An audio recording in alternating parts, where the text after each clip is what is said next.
And Social Services Minister Scott Morrison joins us now. Minister, good morning to you. Thanks for your time. We want to get your reaction to Peter Gress's release overnight. Great news. It's tremendous news and fabulous for his family, I'm sure, and all Australians. I think we're all very, very happy about this, and I want to particularly commend the work of particularly our consular officials there who've been working very hard under the leadership of the government, obviously, but it's very important, I think, for all Australians, this result today and for Peter in particular. It's just great. It sure is. How hard were our consular officials working? What did they do behind the scenes? Because this is a coup.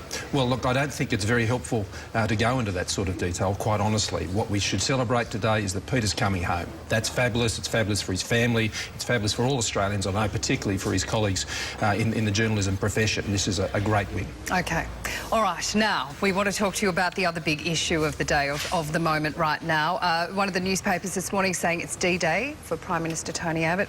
The newspaper is saying his job's hanging in the balance, and his speech today at the Press Club at lunchtime today is his last gasp, hope for survival. Is he going to dump the paid parental scheme? The paid parental leave will not be proceeding. I think this is the right decision for us going forward at the moment. We have to make sure our priorities for reform are in touch and in sync with the community's priorities. And the priorities right now are to increase labour force participation, get people into jobs. We got over 200,000 people into new jobs last year. That's over 500 jobs a day. That's good progress. And we need to keep getting people into jobs. And that means we must put our focus on the childcare part of this equation, not the PPL part of the equation, and that's a decision that the Prime Minister's taken with myself and others, and we've been working on that for some time. We have to get the priorities right for reform to get people into work. You've got a cabinet meeting tomorrow. Will the leadership be discussed? Well, what will be discussed tomorrow is the job we have to do for Australians. We're doing our day jobs. That's the important thing. All ministers, all members of the government, we have to do our day jobs, which is ensuring we are delivering for the people of Australia, which is what we're elected to do. We've made great progress. Jobs being created, boats have stopped, carbon tax gone, mining tax gone. This government has significant achievements, and the problems don't go away.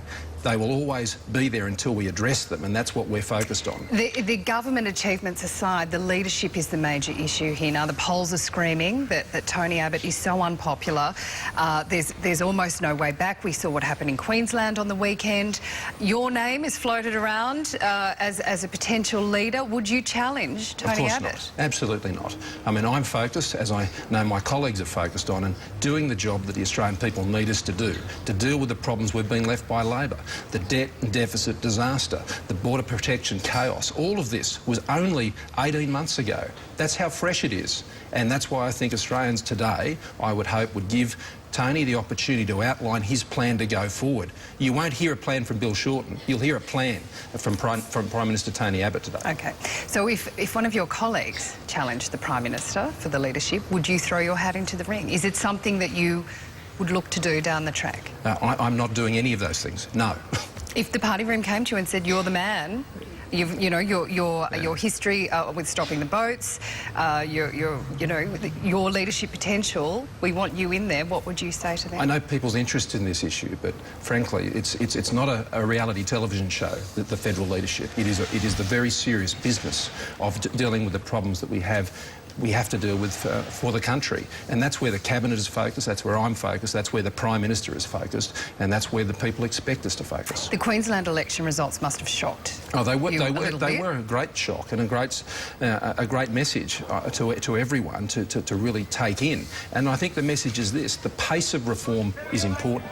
The need for it is crucial. The problems don't go away unless you change the things that need to be changed. But the pace must be with the priorities of the Australian people and at a pace that the Australian people can absorb. And that's why PPL is going to ensure that we can focus on the priorities of childcare, and particularly for those on middle to low income, so we can get those young women and men into work at that critical time. OK. Scott Morrison, thanks for your time today. Thanks, Samantha. Watching.